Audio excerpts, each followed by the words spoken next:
Hello guys, in this video I'm going to show you how to add your key skills to your profile on the Naukri Job Search application.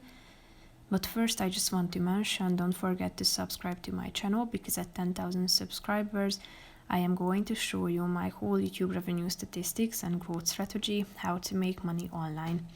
Now let's jump into it. First of all, open the app on your phone.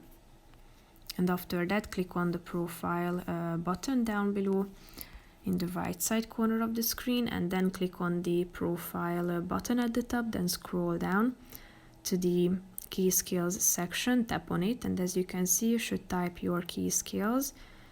So use the search bar,